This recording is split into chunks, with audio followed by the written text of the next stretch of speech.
44 seconds for 2 logos, which, with these 2 studios, is par for the course. Still simple as hell. Castle, lamp lettering, boom, you're done in 10 seconds if you have no ego. Can I shoot an arrow? Can I? Discount Arya Stark. A bow, Fergus. She's a lady. Movie has conflicting emotions about gender equality in a span of 2 seconds. Damn, how bad was her aim? Movie expects me to believe that this arrow shot went that deep into the woods. Movie barely cracks the 3-minute mark before introducing magic.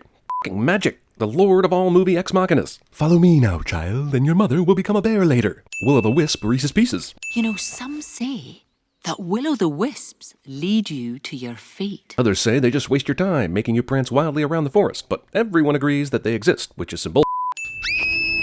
This giant-ass bear somehow snuck up on everyone. Come on, you! Movie thinks we're fooled that Fergus died by cutting away at the last second. Some say our destiny is tied to the... Narration. The story of how my father lost his leg to the demon bear Mordu became legend. And therefore we didn't bother to animate it or show it to you. It was too legendary. I can never get away with anything.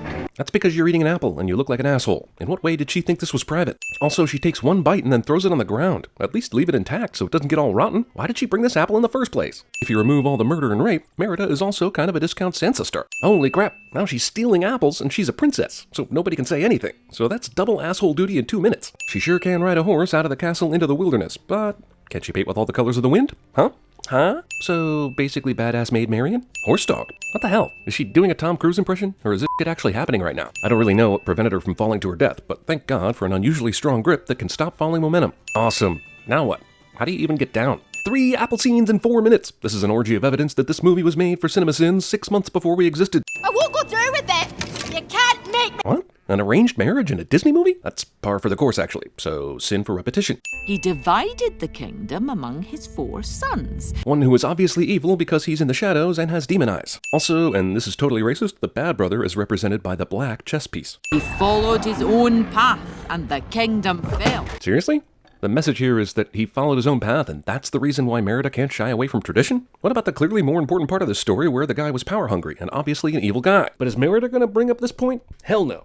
I swear, Angus, this isn't going to happen. Not if I've any say in it. But you and everyone else in this movie have gone out of their way to show me how much you do not have a say in it. They're the family you worry about, but turn out to not be that important to the story after all. They're the family that will eventually lose to the well-regarded Pentium clan. I can't breathe.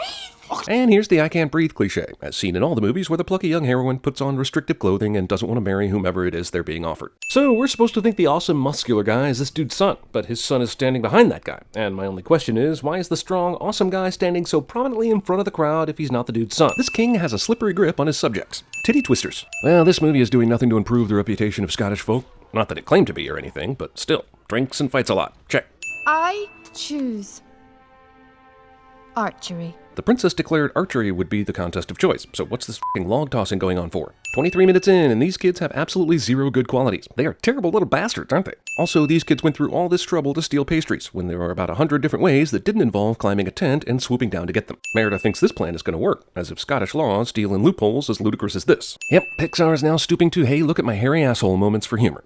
And I'll be shooting for my own hand. This is probably as blunt of a masturbation metaphor as it gets. Also, super sexist, ancient male-dominated society just lets her do this. This is probably as blunt of an emasculation metaphor as it gets. Do you ever bother to ask what I want? This whole script so far basically comes from the dusty blueprint of Rebel Without a Cause. Honestly, as valid as the conflict is in this movie, it just comes off worn out. Luckily for this blunt metaphor, the picture was drawn in such a way that the divide between mother and daughter is easy to slice a sword through. Overbearing parent literally destroys child's precious thingamajig cliche. Mom feels guilty about burning Merida's bow roughly 8 seconds after angrily throwing said bow into the fireplace. This movie is moving fast, at least emotionally. Try and keep up, okay? How is the recent betrothed and sobbing princess allowed to leave the castle without anyone trying to stop her or telling her dad or even making written note of her exit? Discount Stonehenge. These bright blue forest lights are basically Merida's video game prompts. Also, this is some air traffic controller type magic lighting. The magic behind this must be half GPS. Apparently, Merida has never heard the story of the big bad wolf. Also, discount power pellets. Without any evidence or proof, Merida keeps following these things deeper and deeper into the creepy forest. Why would the wisps leave me here? I don't know. Maybe because it's a mysterious house in the woods? And man, you are super trusting of possibly evil creatures in the forest, aren't you? Merida doesn't immediately run out of the creepy wood carving hut. Fantasia Broom is Fantasia. Toy Story Pizza Planet Truck Easter egg makes no goddamn sense in this ancient reality. You couldn't find a single Pixar character whose cameo would make more sense in this time period? Like Rex? Really? A goddamn pickup truck 2,000 years before trucks were invented? I am surprised how upset this makes me. Are you sure you know what you're doing? How could she possibly know what she's doing? She stumbled into a witch hut in the forest and instantly asked for a spell. She's the very definition of no idea what she's doing. Have we here? This witch's brew has somehow produced a perfectly cooked fruit pastry from a cauldron of bubbling acid. And I've seen enough Top Chef to know that this is some bullshit here. You're sure if I give this to my mum, it will change my fate? Why is it that when these characters in these types of stories get a wish or something, they ask for the vaguest possible wish open for interpretation? Changing your fate could literally mean all outcomes, positive and negative, that don't involve marrying the three dumbasses at the archery competition. What was that thing about the spell? Did you say something? For no reason, the witch completely disappears before she can remember an important thing about the spell. Doesn't she have control over whether she disappears or not? Are the wisps responsible? Or was this house and witch created by a fairy godmother spell that expires after midnight? You made this for me. I don't know, this mom seems awfully trusting of her rebellious daughter after the she pulled today. Did Meredith's mom really just turn into a bear? Because that is not the movie I signed up for. I know she said, I want a spell to change my mum. but that was frighteningly vague and contained no mention of bears. Also, if you're wondering why this Pixar original didn't connect with you like you thought it might, look no further than the story, which sets up this badass independent woman as its heroine and gives her nothing to do except clean up a mess she started. Also, and they finally did it. Disney remade Brother Bear and made it into Mother Bear. The witch is to blame. But actually, no. Even though she's seen the shadow and saw her claws and all things pointing to being a bear, the mirror is what sends her into a surprised frenzy of destruction. It's funny her mom is still trying to be prim and proper even as a bear, but I'm shocked she's not concerned about her safety right now. What's worse, that this guy can smell a wife bear at over 500 kilometers? Or that said wife bear doesn't realize this and get the f*** out of Dodge as soon as she realizes she's a goddamn bear? You can have my desserts for 2-3 weeks. How are these kids not insanely fat at this point? Don't give me that kid metabolism nonsense either. These kids steal hundreds of pastries a day.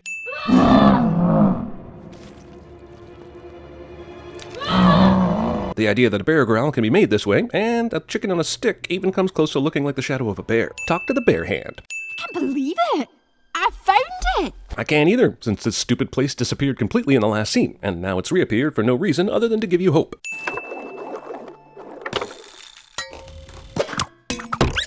Rube Goldberg ex machina. There's one bit I forgot to tell you about the spell. Yeah, there really was no way I could just hang around for 5 more seconds, or leave you a note that didn't require a Rube Goldberg contraption. One more time. Fate be changed. Seriously, this couldn't be written down? Magically etched in stone? Welcome to the crafty carver. What? Remember when the witch did this earlier? She went through 3 choices, one ending with, if you're that red-haired girl, use vial 3. But instead of waiting for that, Merida panics and throws all the potions into the cauldron because she's a dick. Also, despite the fact that Merida just screwed herself anyway, couldn't the witch have left a few more vials of number 3, just in case she needed to hear that message again? How is that crown still on her damn bear head? Hell, that should have fallen off and gotten lost as soon as she went into bear mode. Look, either there's enough room to hide from the rain or there isn't. Don't show me a structure that seems to have all the room, and then show me 2 protagonists camped out on the edge, to where they're both getting rained on a ton. I mean, move back 10 inches, Jesus. I'll always be right here. Even if I'm a bear. This fire is the exact same fire in the fireplace from earlier. A princess should not have weapons, in your opinion. Merida tries to teach her mom a lesson about how it's good for a princess to have weapons, in a situation where they both are in this mess because of her in the first place. Yep, her mom is still a bear. Just popping in to clarify that continued apparent fact. Do bears even like their fish cooked? I can't imagine why or how or why they would, considering they can't start fires. I know this particular bear used to be human, but is there no bear inside there at all? 3 sins in one here. She thinks bears fish just by opening their mouth. This fish jumps directly into her not moving open mouth, and she spits it out like it's gross. Lady, you are a bear now. Get with the program. Yes, what every icy mother-daughter relationship really needs is for one of them to be turned into a bear and face the hardships of salmon fishing. Mom's full transition to wild bear happened really fast because I just saw a montage of her romping with her human daughter for like 5 minutes. And now this? I thought she had until the second sunrise. They'll show us the way. Will they really, though? They showed you the way to the witch's house earlier, and that just turned into a disaster. Why do you even trust these assholes? Isn't it nice that these ruins have a perfectly placed pile of rocks, so that if you fall through the floor, it won't kill you or even hurt you? Rock depicting the story Eleanor told Merida just happens to have a split between the good brothers and the bad brother. Split, like the tapestry. I know! The parallels between that story and your story are crazy similar. This bear waited until Merida learned everything before coming into attack. Unlikely. Also, can we just go ahead and say the wisps are the antagonists of this movie? They are not kind, they are not helpful, and they are total assholes. These clans have been shooting at each other for what appears to be, well, long enough to shoot 100 arrows into each of all these tables, and no one is dead. I will say that this dude catching an arrow is hilarious. He's the best character in the movie because he's clearly above it all. We'd remove a sin, but the sin is that he's not in it enough. Sure, many of these clans are facing away from the big giant bear walking behind them, but Fergus and everyone else are facing toward the bear and somehow miss her completely. And Jesus, does no one see this fuckery going on? That is a lot of fuckery. Also, somehow all this works. Merida says we should love whom we want, and everyone beholden to these Scottish traditions just says, okay, well, at least we got to play some pointless games after sailing all this way. Just nae fair making us. This guy is harder to understand than Ennis Del Mar. Eleanor's bear-like tendencies show up when the plot needs it to. Funny how it didn't happen once while Merida was making her plea to the clans. Eleanor. Domestic violence. The best way to keep your daughter safe is to lock her up, cliché. Triplet bears ex machina. Get the key. These assholes have been bears almost as long as Eleanor has, but never did anything bear-like or turned into real bears or anything remotely close to anything that matters to this story. One of the many talents Merida possesses is sewing while riding on a horse in the rain. We didn't see her honing these skills earlier, but we must assume that she did. Also, by the way, this whole thing is solved by sewing the tapestry back together. It did not require sneaking Eleanor back into the castle at all. This movie's resolution could have happened 10 minutes ago. This is the first time the Wisps have ever done anything useful. King is a dick to his daughter. I mean, this bear he doesn't realize is his wife is completely restrained right now. Why does he need to violently shove his daughter out of the picture? Mor'du prefers the knock people as far away as possible method of fighting, as opposed to using his claws to destroy them. Mor'du finds a way to taunt Merida, instead of revenanting her ass. When this movie started, if you'd have told me it was going to end with a human bear and a bear brawling in a rip-off Stonehenge arena, I'd have flipped you off and not even watched this shit. So, sin for you for not telling me that shit before I watched this movie. None of these onlookers try to assist in the takedown of Mor'du, because they're all little bitches. The deadline of the second sunrise is apparently set up to be when the light reaches the bottom of these stones, which is some horse shit. You know what I would have enjoyed more? A movie about a strong-willed Scottish princess refusing to get married by parental arrangement that contained no magic mother bears. We saw absolutely nothing that changed from the moment Merida put the tapestry on her mom to the time of the second sunrise, other than her crying. Which means that this is a supercalifragilisticexpialidocious asshole of a curse to tease this family like this. You changed! Oh, darling. We both have. Well, no, actually. Merida got everything she wanted without changing a bit. I'm naked. Well, no. Actually, you have a tapestry wrapped around you. I mean, I kind of get it and all, but stop saying things that aren't true. Yeah, that seems like the perfect match. Maudie, the most annoying character in the movie, gets the awesome warrior dude in the end. Makes sense. There are those who say fate is something beyond our command. And those people are correct. Our fate lives within us. You only have to be brave enough to see it. You can't sneak a roll credits past me, assholes. Also, I guess she was indeed brave, but that doesn't mean you didn't steal this title from Braveheart, which was also about Scottish people fighting for freedom, and whose hero's mom memorably turned into a bear, if you remember. So chew on that, you thieving jerks. This wisp is still an asshole.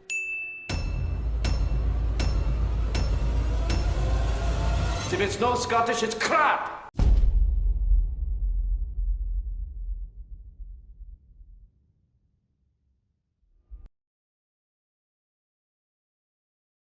I bring you peace. I bring you love.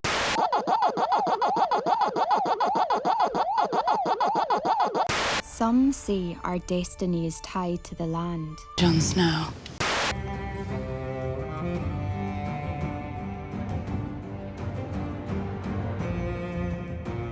How do you solve a problem like Maria? How do you catch a cloud and pin it down?